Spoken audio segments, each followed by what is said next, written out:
152 बार paper leak हुआ। ये आंकड़ा कहां से मिला, कोई प्रमाणित नहीं, कोई ऑथेंटिकेशन नहीं। लेकिन उससे भी अधिक दिलचस्प बात ये है, वो कहती हैं कि 150 papers leak, 150 times the paper leak happened, which affected 750 crore children.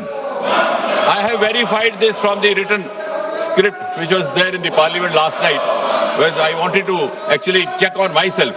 150 paper leaks affecting 750 crore children, which means 7.5 billion. The entire population of the world is just about 8 billion.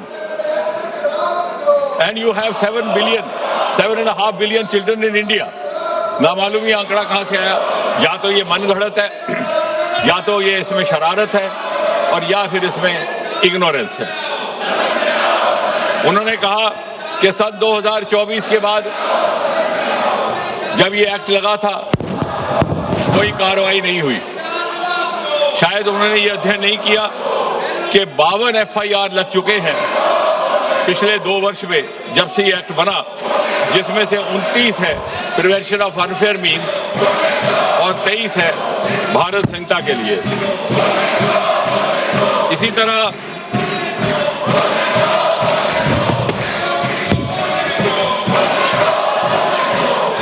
Venugopal जी ने कहा कि हमने स्कूल बंद कर दिए।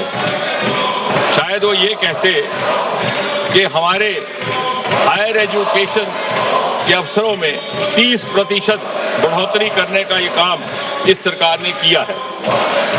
We have increased the number of universities from 760 to 1,293. I am not saying anything without evidence. The number of higher education institutions has been increased from 51,534 to 64,896. इसी सरकार ने ट्राइबल्स के लिए एकलव्य विद्यालय भी बनाए, और इसी सरकार ने national education policy 2020 lie, which is a game changer and which should have happened actually. वो एक आपका अधूरा काम और आपका पाप था।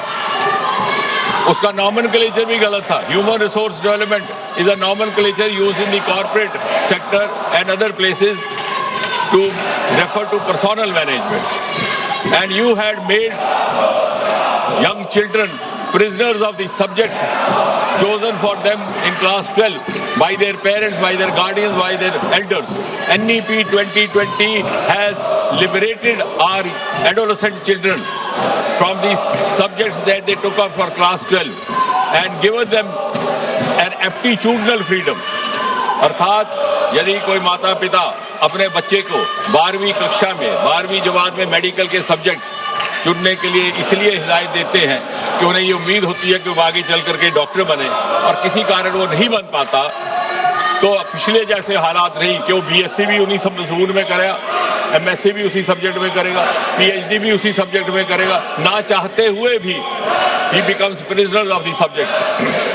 Here we have entry exit. अगर वो डॉक्टर नहीं बना और उस डॉक्टर बने बगैर वो सब्जेक्ट्स को आगे अध्ययन जारी नहीं रखना चाहता, तो वो लिटरेचर में जा सकता है, मैथमेटिक्स में जा सकता है। There is a democratization of higher education across the country. और इतना ही नहीं, यही वो सरकार है जिसने मेडिकल एजुकेशन में भी, क्योंकि मेडिकल एजुकेशन के हवाले से बात हो रही है, एम्स की संख्या 7 से लेकर 22 तक बढ़ा दी। गवर्नमेंट मेडिकल कॉलेज की संख्या 387 से 844, MBBS सीट 51,300 से 1,39,000, पोस्ट ग्रेजुएशन सीट्स 31,100 से 86,300 तक। अब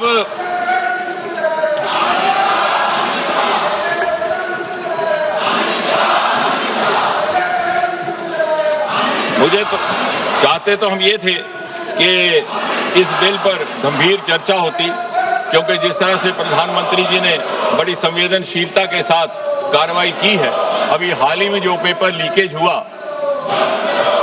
उसकी जानकारी 7 और 8 जुलाई की रात को आई, 12 तारीख को सीबीआई को सौंप दिया गया। तुरंत 13 व्यक्ति हिरासत में ले लिए गए। साथ ही साथ लगभग 92 लोकेशंस पर रेड किया गया और 12 तारीख को ही सीबीआई दिया। और मुझे कहते हुए तसल्ली है कि कल चार्जशीट फाइल हुआ और आज से वो ट्रायल भी शुरू हो गया इस नए कानून के तहत, जिसके अनुसार पूरा का पूरा फैसला 5 महीने में मुकम्मल हो जाएगा। पहले 2 महीने में इन्वेस्टिगेशन, इंटेरोगेशन और अगले 3 महीने में एंड इसलिए जब आप इसके अतिरिक्त अगर आप युवाओं की बात करते हैं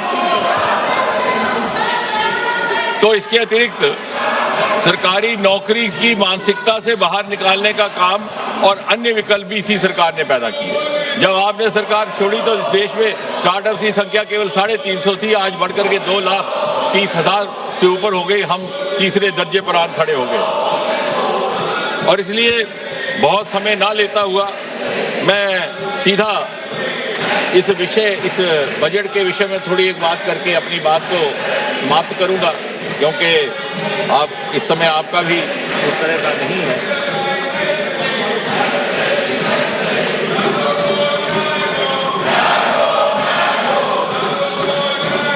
इस बिल की ये खासियत है कि the public examination prevention of unfair means amendment bill 2026, इसकी कुछ एक धाराएं मैंने कल भी व्याख्या की थी। कुछ और तफसील में अगर आज जाने का मौका है तो मैं कुछ ही क्षण लेकर के इस बात को कंक्लूड करता हूं।